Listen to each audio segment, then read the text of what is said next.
Hi everyone, good evening and welcome back to education point pharmacy. So friends, हम discuss कर रहे थे cardiovascular system और इसके प्रीवियस लेक्चर में हमने डिस्कस किया था congestive heart failure. Congestive heart failure ये एक कार्डियोवास्कुलर डिजीज है जिसके बारे में हम ऑलरेडी प्रीवियस लेक्चर में डिस्कस कर चुके हैं और इसके कुछ ड्रग्स भी हमने देखे थे। कौन कौन से ड्रग्स हम यूज करते हैं ट्रीटमेंट ऑफ CHF के लिए।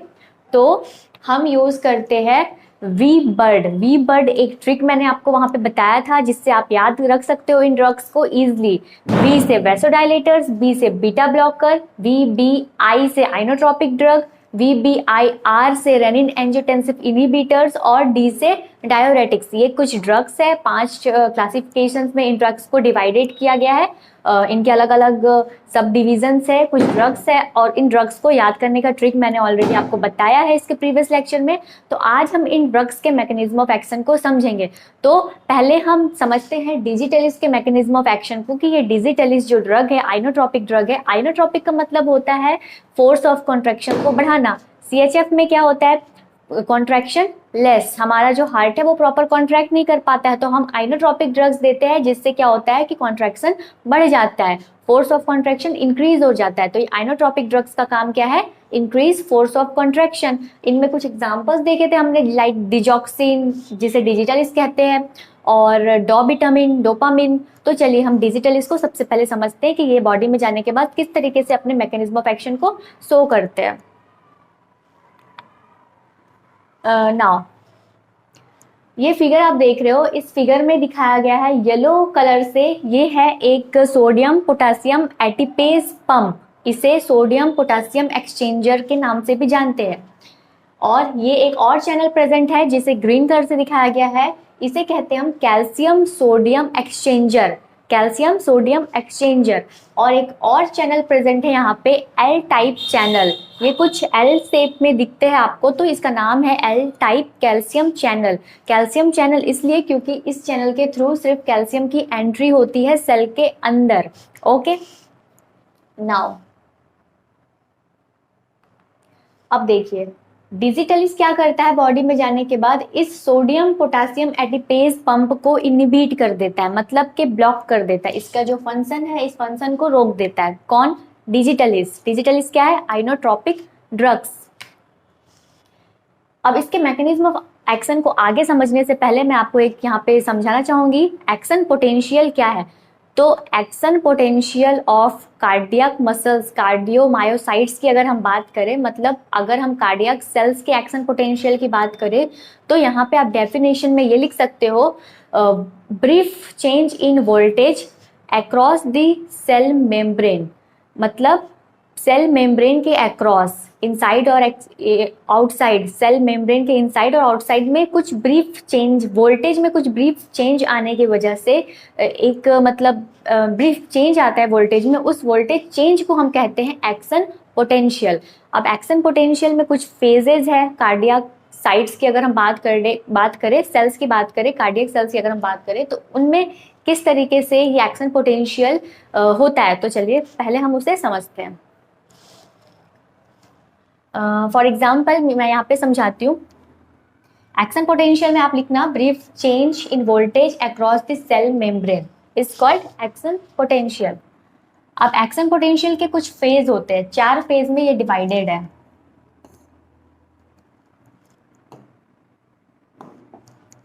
कौन कौन से फेज है? Phase 0, phase 1, phase 2 and phase 3। इस फेज को समझने से पहले आप एक डायग्राम हम समझो। फॉर एग्जाम्पल ये कोई सेल है, सेल के अंदर न्यूक्लियस प्रेजेंट है और ये समझ लो आप साइटोप्लाज्म है। यहाँ पे प्रेजेंट होते हैं चैनल्स। सेल के मेम्ब्रेन में क्या प्रेजेंट है? चैनल्स। चैनल्स प्रेजेंट होते हैं, रिसेप्टर्स प्रेजेंट होते हैं। यहाँ पे हम चैनल्स की बात कर रहे हैं क्योंकि चैनल्स के थ्रू मूवमेंट ऑफ आयंस होते हैं। आयंस के मूवमेंट्स किसके थ्रू होते हैं? चैनल्स के थ्रू, आयन चैनल्स के थ्रू। तो यहाँ पे कुछ चैनल्स प्रेजेंट है। अब क्या होता है, यहाँ सेल के अंदर आपको हमेशा याद रखना है पोटेशियम प्रेजेंट होता है हायर लेवल में, मतलब सेल के अंदर पोटेशियम लेवल ज्यादा होता है और बाहर सोडियम लेवल हायर। और कैल्शियम लेवल भी सेल के बाहर ही ज़्यादा पाए जाते हैं।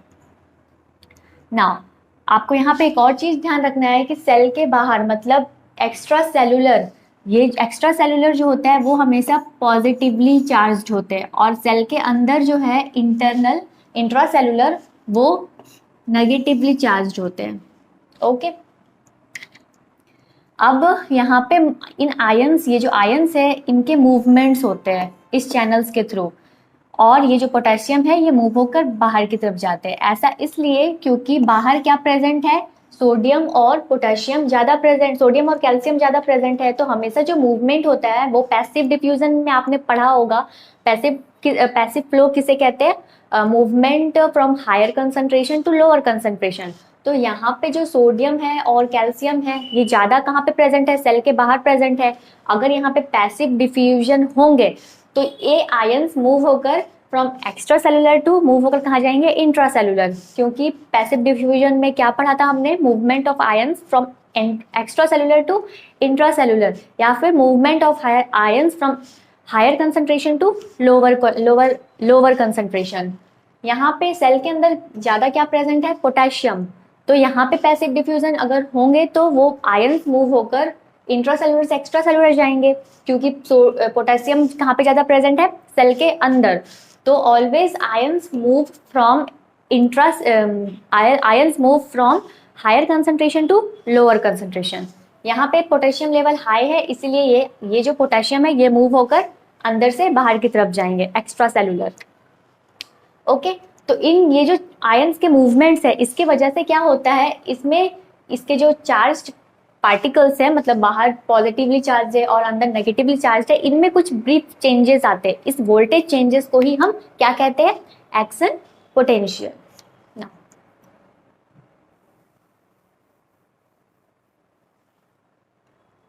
अब हम अगर कार्डियक मायोसाइट्स की बात करें, मतलब कार्डियक सेल्स की बात करें, तो वहां पे एक्शन पोटेंशियल कब होता है, जब इलेक्ट्रिक इंपल्स जनरेट होता है। इलेक्ट्रिक इंपल्स जनरेट हुआ, फिर वो इंपल्स सारे सेल्स तक मूव हुए, और जहां जहां भी वो इंपल्स गया वहां वहां पे क्या हुआ, मूवमेंट ऑफ आयंस के मूवमेंट शुरू हो गया उन सेल्स के बीच, और इन आयंस के मूवमेंट के वजह से ही वो सेल्स या तो फिर कॉन्ट्रैक्ट करते हैं या तो रिलैक्स करते हैं। तो चलिए इसके फेजेस को हम समझते हैं कि कब वो कॉन्ट्रैक्ट करता है और रिलैक्स करता है और किस तरीके से फेजेस होते हैं।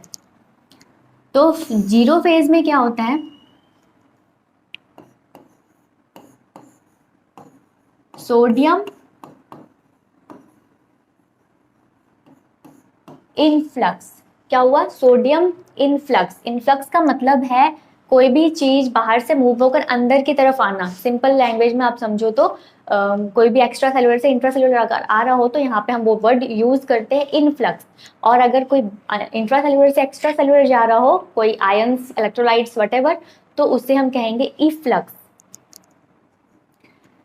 जीरो फेज में क्या होता है, जीरो फेज में क्या होता है, सोडियम चैनल ओपन हो जाते हैं और सोडियम इनफ्लक्स होना शुरू हो जाता है। वहां पे चैनल्स ओपन हुए तो जो बाहर सोडियम प्रेजेंट है वो मूव होकर सेल के अंदर आने लग जाते हैं उस चैनल्स के थ्रू।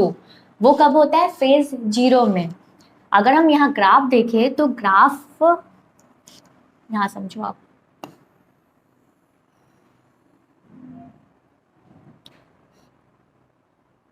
-90 मिली वोल्ट, ये क्या है, कार्डियक मायोसाइट्स की अगर हम बात करें तो -90 मिली वोल्ट कहलाता है रेस्टिंग मेम्ब्रेन पोटेंशियल। मतलब वो एक्शन पोटेंशियल जब सेल रेस्ट में हो तो उन दौरान, उस रेस्ट के दौरान जो पोटेंशियल है, जो वोल्टेज है, उसे कहते हैं हम रेस्टिंग मेम्ब्रेन पोटेंशियल। तो -90 मिली वोल्ट क्या है, रेस्टिंग मेम्ब्रेन पोटेंशियल, मतलब अभी आपका जो सेल है वो रेस्ट कंडीशन में है। ओके, ये आपको ग्राफ कुछ स्ट्रेट मिलेंगे यहाँ पे। फिर क्या होता है, फेज जीरो में सोडियम चैनल ओपन हो जाते हैं और सोडियम की एंट्री होने लगती है सेल के अंदर। अब ये आयंस, मतलब सेल के अंदर क्या है, रेस्टिंग मेम्ब्रेन पोटेंशियल, मतलब नेगेटिव चार्ज है सेल के अंदर, मैंने बताया नेगेटिव चार्ज होते हैं, -90 मिली वोल्ट है, मतलब कि वो सेल रेस्ट कंडीशन में, रेस्टिंग मेम्ब्रेन पोटेंशियल जब आयंस मूव होते हैं, पॉजिटिवली चार्ज्ड आयंस मूव होते हैं, तो ये नेगेटिव चार्ज जो है, नेगेटिवली पोलराइज्ड है, वो धीरे धीरे न्यूट्रलाइज होते जाते हैं, क्योंकि जो पॉजिटिव आयंस है वो मूव होकर अंदर की तरफ आ रहे हैं, तो जो नेगेटिविटी है सेल के अंदर वो धीरे धीरे कन्वर्ट होते जाते हैं पॉजिटिव की तरफ। मतलब यहाँ पे ये सेल अभी नेगेटिवली पोलराइज्ड है, जब सोडियम अंदर की तरफ आया तो वो क्या होते गया, धीरे धीरे पॉजिटिवली पोलराइज्ड। इसे कहते हैं, हम एक वर्ड यूज करते हैं यहाँ पे, डीपोलराइजेशन। डीपोलराइजेशन मीन्स यहाँ पे जो नेगेटिव पोलराइजेशन है वो उसका जो वो एक्शन है नेगेटिवली पोलराइज्ड है, वो क्या हो रहा है, पॉजिटिव की तरफ बढ़ रहा है। तो यहाँ पे एक वर्ड यूज करेंगे हम, डीपोलराइजेशन। मतलब ये जो नेगेटिवली पोलराइज्ड है वो धीरे धीरे डीपोलराइज्ड हो रहा है, पॉजिटिव की तरफ बढ़ रहा है। तो यहाँ से 90 मिली वोल्ट, देन फिर क्या होता है, और सोडियम आना शुरू हो गया अंदर सेल के अंदर, 80 मिली वोल्ट, फिर 70 मिली वोल्ट, फिर 60 मिली वोल्ट। इस तरीके से ये कहाँ पहुंच जाते हैं, जीरो तक, जीरो तक, पॉजिटिव तक, नेगेटिव टू पॉजिटिव। कब, जब केटायंस, पॉजिटिव आयंस जब सेल के बाहर से सेल के अंदर की तरफ जाते हैं, तो वो जो नेगेटिविटी है सेल के अंदर वो धीरे धीरे लॉस होने लगती है, वो पॉजिटिव बनने लगते हैं, वो धीरे धीरे पॉजिटिव की तरफ मूव करने लगते हैं। कौन, वोल्टेज। तो हमें यहाँ पे एक ऐसा ग्राफ मिलता है ऊपर की तरफ, क्योंकि ये रेस्टिंग मेम्ब्रेन पोटेंशियल अब धीरे धीरे लॉस होते जा रहा है और वो क्या बनता जा रहा है, पॉजिटिव, डीपोलराइज्ड। इस फेज को कहते हैं फेज जीरो, और इस फेज में होता क्या है, सोडियम चैनल ओपन है, सोडियम बाहर से अंदर की तरफ मूव करते हैं और ये सेल नेगेटिव से पॉजिटिव की तरफ बढ़ता है। देन फिर क्या होता है, यहाँ पे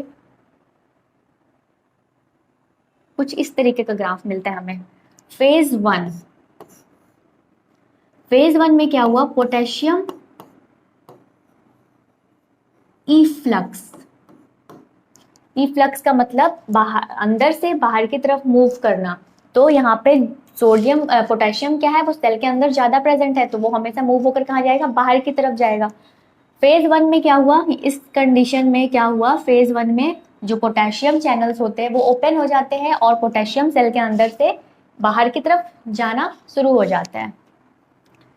साथ ही यहाँ पे एक चीज आप समझो, यहाँ पे चैनल्स प्रेजेंट है बहुत सारे। पोटेशियम सेल के अंदर से सेल के बाहर की तरफ गया और कैल्शियम सेल के बाहर से सेल के अंदर की तरफ आया।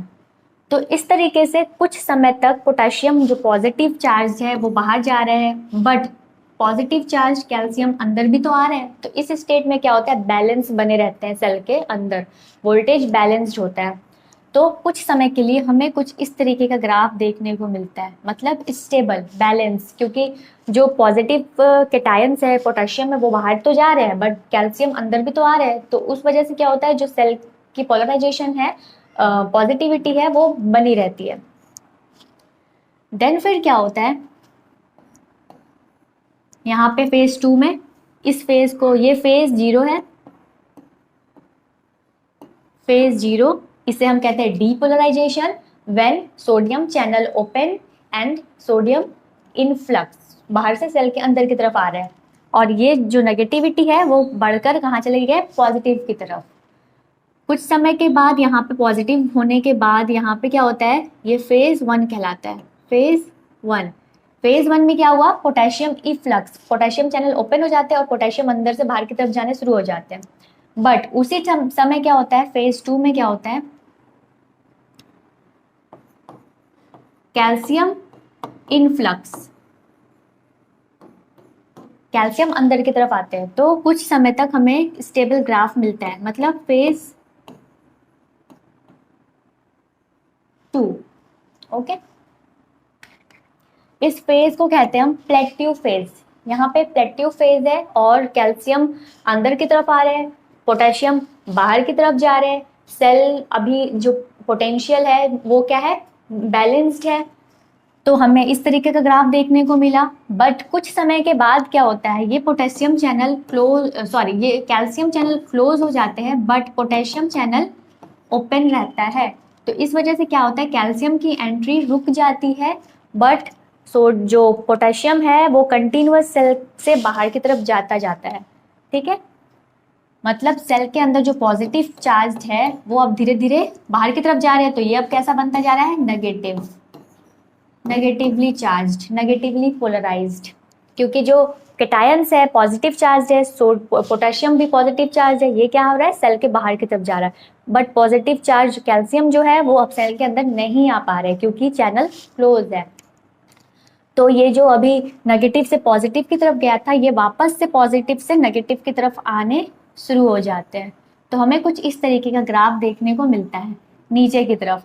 ये क्या था, डीपोलराइजेशन। अब वापस से पॉजिटिव में जाने के बाद से वापस से ये नेगेटिव में आ रहे हैं, मतलब कि रीपोलराइजेशन। तो यहाँ पे हम इस फेज को कहते हैं फेज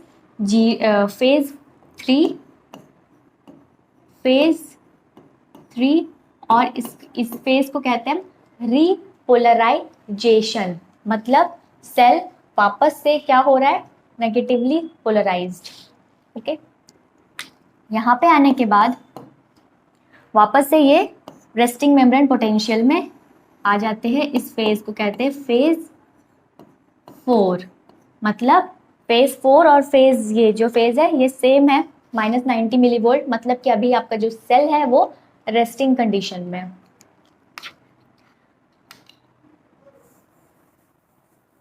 ये तो कर ली हमने बात मूवमेंट ऑफ आयंस किस तरीके से होते हैं सेल्स में, कार्डियक सेल्स में। ओके, और अभी तक जितने भी मूवमेंट्स हमने देखे वो from higher concentration to lower concentration, मतलब जो मूवमेंट्स है वो पैसिव मूवमेंट है। बट सेल में एक ये जो चैनल प्रेजेंट है, इस चैनल का नाम है सोडियम पोटेशियम एटीपेज। एटीपी यहाँ पे इन्वॉल्व है, मतलब एनर्जी इन्वॉल्व है। जहाँ भी एनर्जी इन्वॉल्व होंगे, अगर उस चैनल के थ्रू कोई मूवमेंट हो रहा है तो मतलब वहाँ पे पैसिव मूवमेंट तो है नहीं, वो फिर क्या बन जाता है, एक्टिव मूवमेंट, एक्टिव ट्रांसपोर्ट। ये जो सेल है, ये जो चैनल है, ये किस तरीके से वर्क करता है, एक्टिव ट्रांसपोर्टर की तरह, क्योंकि यहाँ पे एनर्जी इन्वॉल्व है, एटीपी इन्वॉल्व है। आपने क्या देखा था, सेल के अंदर ऑलवेज सोडियम बाहर ज्यादा प्रेजेंट है और वो हमेशा मूव होकर सेल के अंदर आता है, लेकिन पोटेशियम सेल के अंदर ज्यादा प्रेजेंट है तो वो हमेशा मूव होकर बाहर की तरफ जाता है। और ये जो मूवमेंट है वो पैसिव मूवमेंट है। But from higher concentration to lower concentration. But ये जो चैनल है, यहाँ पे आप देखो क्या हो रहा है, सोडियम बाहर की तरफ मूव होकर जा रहा है। यहाँ पे क्या था, सोडियम बाहर ज्यादा प्रेजेंट है, ये तो हमेशा बाहर ही ज्यादा प्रेजेंट होता है, बट ये मूव होकर अंदर की तरफ तो आ रहा है, मतलब पैसिव डिफ्यूजन है। लेकिन यहाँ पे अंदर से सोडियम बाहर की तरफ जा रहा है, जस्ट अपोजिट। यहाँ पे पैसिव डिफ्यूजन नहीं है, यहाँ पे क्या है, एक्टिव डिफ्यूजन, क्योंकि यहाँ पे एटीपी इन्वॉल्व है। यहाँ पे जो मूवमेंट है वो अगेंस्ट कंसंट्रेशन ग्रेडियंट है। ये जो मूवमेंट है वो कंसंट्रेशन पे डिपेंड है, higher concentration to lower concentration. But यहाँ पे जो मूवमेंट हो रहा है वो हायर कंसंट्रेशन टू लोअर नहीं है, वो जस्ट अपोजिट है। ओके, तो यहाँ पे एटीपी इन्वॉल्व है, दैट्स वाई इस चैनल का नाम है सोडियम पोटेशियम एटीपेज चैनल या फिर सोडियम पोटेशियम एक्सचेंजर। ओके, अब हम डिजिटलिस दिए। डिजिटलिस क्या किया, इस चैनल को ब्लॉक कर दिया। अब जो सोडियम अंदर से बाहर की तरफ जा रहा है वो अब बाहर की तरफ नहीं जा पाएंगे और वो सेल के अंदर ही प्रेजेंट रहेंगे सोडियम। फिर क्या होता है, अब आप देखो, डिजिटलिस क्या किया, उस चैनल को ब्लॉक कर दिया। अब क्या हुआ, सोडियम सेल के अंदर इंक्रीज होता गया, लेवल इंक्रीज होता गया, क्योंकि जो सोडियम बाहर जा रहा था वो अब जा ही नहीं पा रहा, ब्लॉक है चैनल, तो सोडियम लेवल इंक्रीज। अब जब तक ये सोडियम इस चैनल के थ्रू बाहर नहीं जाएगा, ये इस चैनल के थ्रू सोडियम अंदर की तरफ नहीं आ पाएगा। और आपको एक चीज हमेशा ध्यान रखना है, जब तक ये सोडियम अंदर की तरफ नहीं आएगा, अंदर में जो कैल्शियम प्रेजेंट है वो सेल के बाहर नहीं जा पाएगा। अगर ये ब्लॉक है मतलब कि इस चैनल में भी कोई स्टिमुलेशन नहीं हो पाएगा, तो ये चैनल भी अब काम करना बंद, मतलब कि सोडियम बाहर ही नहीं जा रहा, सोडियम सेल के अंदर है। तो यहाँ पे क्या हो रहा है, यहाँ पे क्या हो रहा है, कैल्शियम भी अब सेल के अंदर ही प्रेजेंट है, क्योंकि बाहर सोडियम बाहर से अंदर की तरफ नहीं आ पा रहा है। तो क्या हो गया, calcium level also increase inside cell. अब आपको मैंने बताया था ये जो कैल्शियम है वो रिस्पॉन्सिबल होते हैं कॉन्ट्रैक्शन के लिए। कैल्शियम किसके लिए रिस्पॉन्सिबल है, कॉन्ट्रैक्शन के लिए। कैल्शियम क्या करता है, मायोसिन प्रोटीन फिलामेंट को याद करो, मैंने बताया था इसके पहले वाले लेक्चर्स में जब मैं एनाटॉमी बता रही थी, तो वहां पे मैंने ये बताया था कि कैल्शियम मायोसिन प्रोटीन फिलामेंट को फॉस्फोराइलेट कर देता है, जिसके वजह से मायोसिन फॉस्फोराइलेट होने के बाद एक्टिन प्रोटीन फिलामेंट के साथ बाइंड होकर क्या बनाता है, मायोसिन एक्टिन कॉम्प्लेक्स। और जब ये कॉम्प्लेक्स बनता है तब होता है हमारे सेल में कॉन्ट्रैक्शन। तो कैल्शियम क्या है, सॉरी कैल्शियम क्या है, मायोसिन को फॉस्फोराइलेट करने के लिए रिस्पॉन्सिबल है, और मायोसिन फिर फॉस्फोराइलेट होने के बाद एक्टिन के साथ कंबाइन करेगा और कॉन्ट्रैक्शन करेगा। तो हमें अल्टीमेटली सेल के अंदर कैल्शियम लेवल को ही तो बढ़ाना था, इस वजह से हम डिजिटलिस यूज किए थे, ताकि ये सोडियम बाहर ना जा पाए, और सोडियम बाहर नहीं गया तो फिर कैल्शियम भी बाहर नहीं जा पाएगा, वो सेल के अंदर रहेगा। सेल के अंदर इसका लेवल बढ़ता गया, कैल्शियम लेवल जितना ज्यादा बढ़ा वो उतना ही ज्यादा मायोसिन को क्या किया, फॉस्फोराइलेट किया। मायोसिन जितना फॉस्फोराइलेट हुआ उतना ही ज्यादा एक्टिन के साथ बाइंड किया, और क्या बनाया, मायोसिन एक्टिन कॉम्प्लेक्स, जिसके कारण क्या हुआ, intracellular calcium increase, contraction increase. Now ये तो कर ली हमने बात मैकेनिज्म ऑफ एक्शन की। अब हम समझते हैं यूज, इस डिजिटलिस को हम कहाँ पे यूज करते हैं, आर्ट्रियल फाइब्रिलेशन में, आर्ट्रियल फ्लटर्स में, सीएचएफ में तो करते ही है क्योंकि डिजिटलिस आइनोट्रोपिक ड्रग है, फोर्स ऑफ कॉन्ट्रैक्शन को बढ़ाता है, तो हम सीएचएफ में करते हैं। आप आंख बंद करके लिख देना, digitalis use in CHF. Atria, atria से ये वर्ड से ही समझ आ रहा है, यहाँ पे आर्ट्रिया की बात हो रही है, आर्ट्रियम की बात हो रही है, अपर चैम्बर ऑफ हार्ट की बात हो रही है, वेंट्रिकल्स की बात तो नहीं हो रही है। आर्ट्रियल फाइब्रिलेशन और फ्लटर में डिफरेंस क्या है कि फाइब्रिलेशन का मतलब होता है इररेगुलर आर्ट्रियल बीट, मतलब अरिथमिया का मतलब क्या है, फोर्स, इररेगुलर रिदम प्रॉपर नहीं हो पा रहा है, या तो बहुत ज्यादा है या तो बहुत स्लो है। तो उसी तरीके से अगर यहाँ पे आर्ट्रियल फाइब्रिलेशन की बात हो रही है, मतलब आर्ट्रिया में जो रिदम होने चाहिए वो इररेगुलर है, रिदम इररेगुलर, या फिर आप ये कह सकते हो कि सिंपल लैंग्वेज आप समझो तो आर्ट्रियल प्रॉपर कॉन्ट्रैक्ट रिलैक्स नहीं हो पा रहे हैं, ओके, इररेगुलर तरीके से हो रहा है वो, उसके जो टाइम ड्यूरेशन है वो या तो बढ़ गया या तो घट गया। और फ्लटर का मतलब है यहाँ पे रिदम तो रेगुलर है बट नॉर्मल से ज्यादा है, फास्ट है, ओके। और देन अब हम इसके एडवर्स इफेक्ट की बात करें तो डिजिटलिस क्या कॉज करता है, अरिथमिया एट हाई डोज। अगर डोज ज्यादा हो जाए तो डिजिटलिस क्या कॉज करता है, अरिथमिया। अरिथमिया एक हार्ट डिजीज है, इसमें क्या होता है, इररेगुलर हार्ट बीट, हमारा जो हार्ट बीट है वो 1 मिनट में 72 टाइम्स होने चाहिए, बट एरिथमिया के केस में क्या होता है, या तो वो heart beat 72 times per minute से ज्यादा हो जाए, तो उस कंडीशन में कहते हैं हम ट्रैकीकार्डिया, या फिर 72 टाइम्स पर बीट पर मिनट से कम हो जाए तो उस कंडीशन में हम कहते हैं ब्रेडिकार्डिया, मतलब इररेगुलर हार्ट बीट, उसे कहते हैं हम अरिथमिया।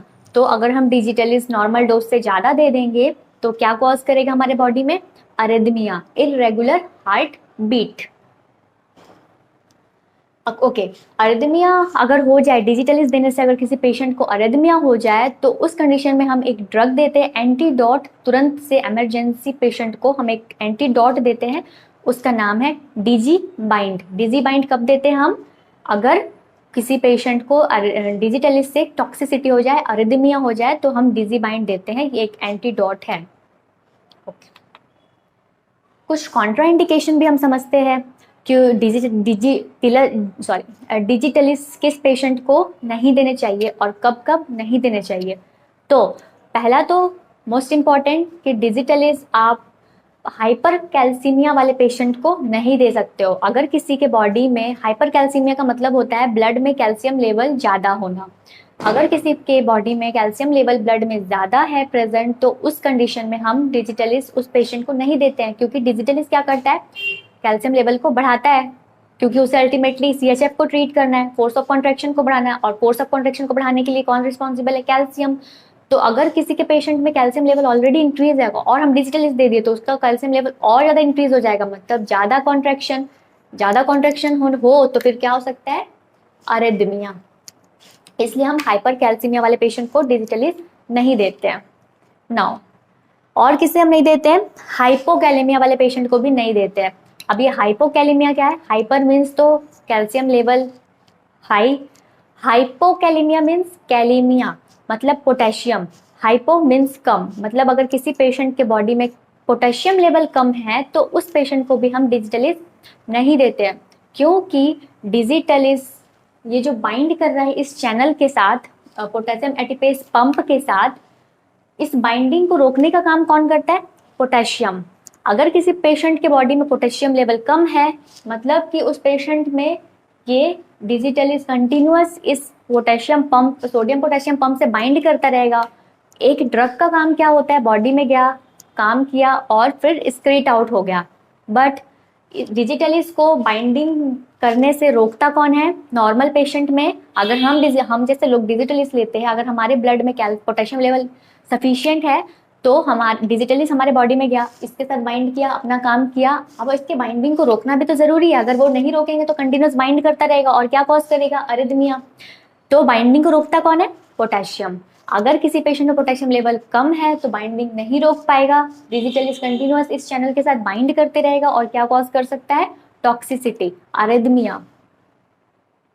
तो इस वजह से हम हाइपोकैलेमिया वाले पेशेंट को भी डिजिटलिस नहीं देते हैं।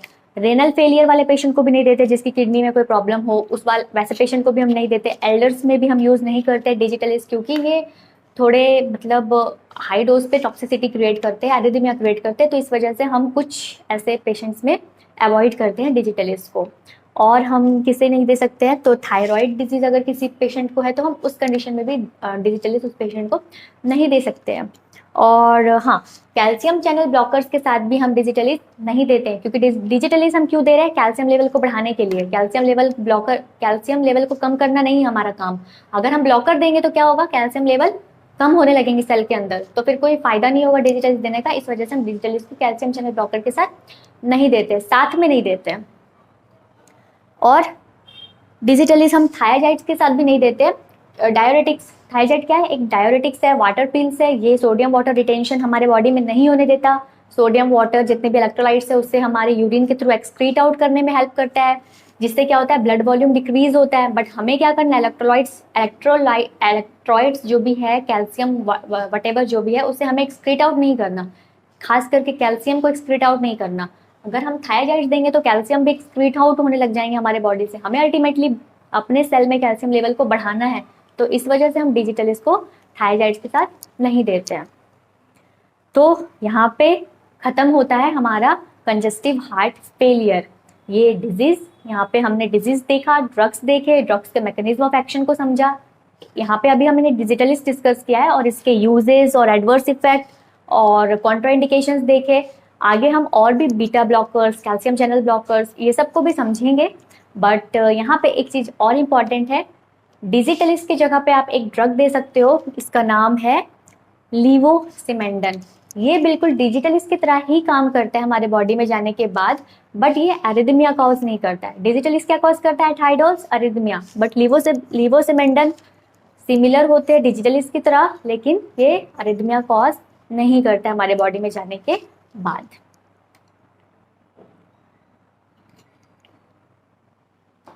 ओके, अब आप ये भी जान लो कि अरिथमिया कैसे कॉज नहीं करता। डिजिटलिस क्या कर रहा है? कैल्शियम लेवल को बढ़ा रहा है सेल के अंदर, स्टोरेज बढ़ा रहा है। तो स्टोरेज बढ़ने से क्या हो रहा है? रिलीज इंक्रीज हो रहा है, रिलीज ज्यादा हो रहा है, तो वो मायोसिन के साथ बाइंड फॉस्फोराइलेट कर रहा है और फिर वो मायोसिन फॉस्फोराइलेटेड मायोसिन एक्टिन के साथ बाइंड करके सेल को कॉन्ट्रैक्ट करने में हेल्प कर रहा है। बट लीवोसिमेंडन क्या करता है? ये स्टोरेज को, कैल्शियम स्टोरेज को बढ़ाता नहीं है, ये सिर्फ जो मायोसिन और एक्टिन फिलामेंट है उसके सेंसिटिविटी को बढ़ा देता है। वो ज़्यादा सेंसिटिव बन जाते हैं कैल्शियम के टूवर्ड्स, ताकि जो कैल्शियम तो जितने सेल में प्रेजेंट है वो उतने ही रहते हैं, बट उसकी सेंसिटिविटी बढ़ जाती है, मायोसिन से बाइंड होने की सेंसिटिविटी बढ़ जाती है। तो उससे क्या होता है? वो ज़्यादा से ज़्यादा हमारे मायोसिन को फॉस्फोराइलेट कर पाते हैं और फिर मायोसिन एक्टिन के साथ बाइंड करके कॉम्प्लेक्स बनाता है और कॉम्प्लेक्स बनाने के बाद कॉन्ट्रैक्शन होता है। तो डिजिटल इसका काम क्या है? ये स्टोरेज को बढ़ा रहा है। बट लीवोसिमेंडन क्या करता है? स्टोरेज नहीं बढ़ाता, ये क्या करता है? सिर्फ एक्टिन मायोसिन फिलामेंट्स के सेंसिटिविटी को बढ़ा देता है टुवर्ड्स कैल्शियम, जिसके कारण क्या अरिथमिया कॉज नहीं होता है। ओके, यहाँ पे मैं ये लेक्चर खत्म करती हूँ। आगे हम कुछ और डिजीज भी समझेंगे और उसके इंटरेस्टिंग मैकेनिज्म ऑफ एक्शन के साथ साथ इंटरेस्टिंग ड्रग्स समझेंगे, एडवर्स इफेक्ट, साइड इफेक्ट और कॉन्ट्रा इंडिकेशंस भी समझेंगे। तो आगे के लेक्चर्स और भी इंटरेस्टिंग होने वाले हैं। फिलहाल के लिए इतना ही। आप अपना ध्यान रखें और नोट्स बनाते रहें। Thank you.